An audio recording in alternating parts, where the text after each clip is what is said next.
Hey puzzlers, this is Steve here with another video on how to play some logic puzzles. This is another creation of my own. It's called Minedoku. It's a variation between a Minesweeper and a Sudoku. Now I did one the other day that was slightly different. This one, the regular rules of Sudoku do not apply.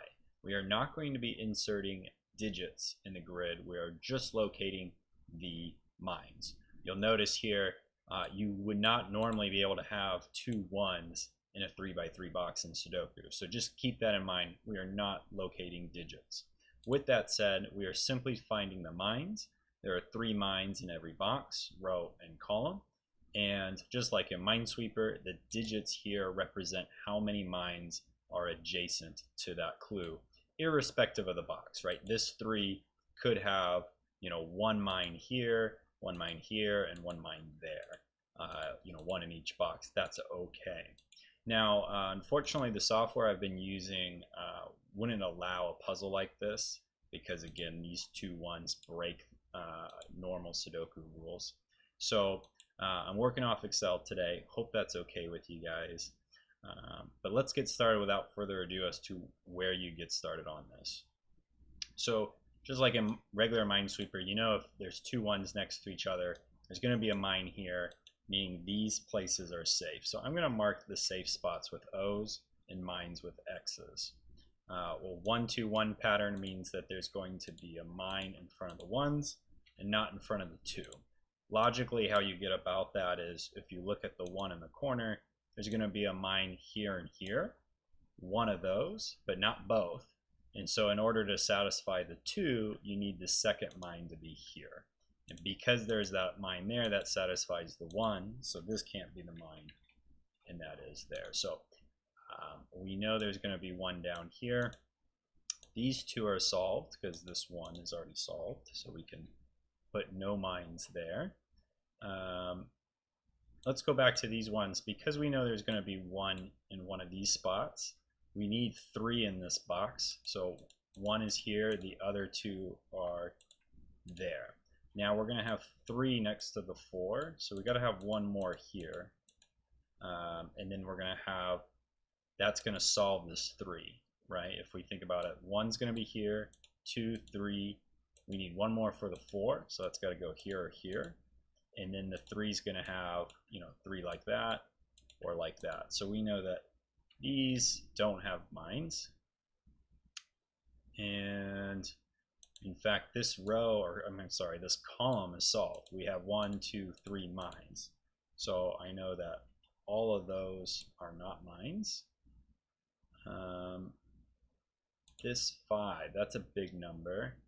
Yeah, so this 1, if you think about it, these squares here can only have 1, and we need 3 in the box. So these 2 are forced, right? And so because we're only going to have 1 here, and then 2, 3, we need these both to be mines. The other way we could find that is we know there's going to be only 1 here, and we need 3 in this box.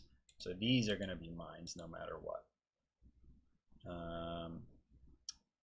So I don't think we can figure out which mine is going to be in this box, but we know these 2 are not going to be mines because right now this 5 only has 1, 2, 3, 4 mines. The 5th one's got to be here, which will resolve this 1. So we know there's no mines there. Now if we look at this row here, we need 3 mines. We only have 1, and there's only 2 spots left. So both of those have to be mines. So that solves this box, and it solves that box down there. And then we look at this bottom row, it already has 3 mines, 1, 2, 3. So this one is not a mine, this one is. So now that whole bottom row, or bottom set of boxes is resolved, right? 1, 2, 3 for that row, 1, 2, 3 for that row, 1, 2, 3 for that bottom row.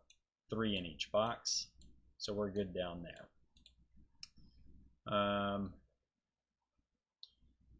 Let's see, from this point forward, let's see, this 1, 1s are pretty powerful when they're isolated like this, because if you think about it, only 1 can go there, so 2 needs to go here above the 2, which would solve that 2. So everything in this box is solved because we know that 2 is going to be up here. So that forces the 3 mines down here. We need 3 mines in this box. So 1, 2, 3. So now this row is resolved. So none of these are mines. And now this 3 is forced to be X's here, here, and there. So we'll put those in. And now this column is resolved. We have 1, 2, 3 X's. So that's got to be an O. And this is forced to be an X because we look at this column. We only have 1, 2 mines. There's 1 left. So that resolves that.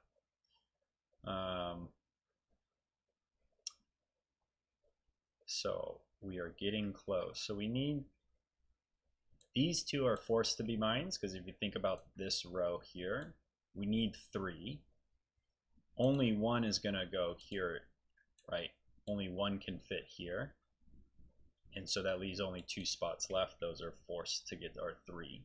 We know 1's going to go here or here. So these cannot be mines because this 1 would be resolved. So we can do that.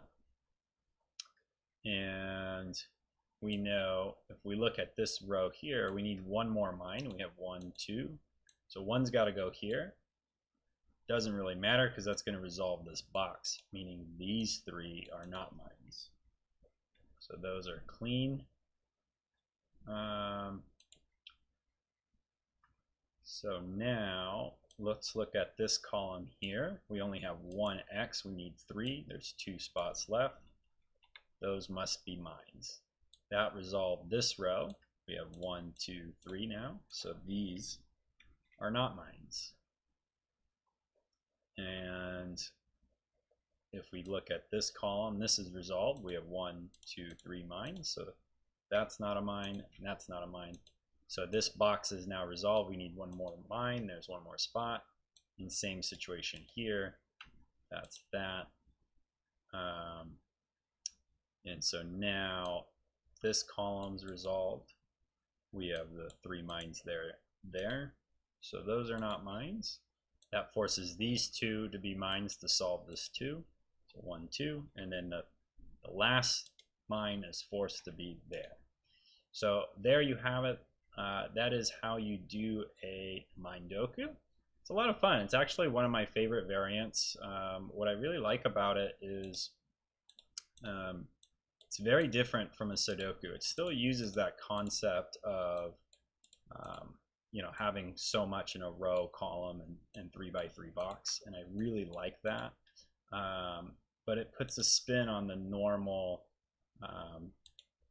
you know, digit placement. So you're not really scanning as much, you know, oh, is a 3 here or is a 7 there, and that can kind of get a little burdensome. So with the mines, it's a little bit more binary, but I like it a lot. I just wish I had the software so I could share it with you guys, but maybe in the future I will. So if you like this video, go ahead and give it a thumbs up and subscribe for more videos like this in the future. Thanks everyone. Have a good night.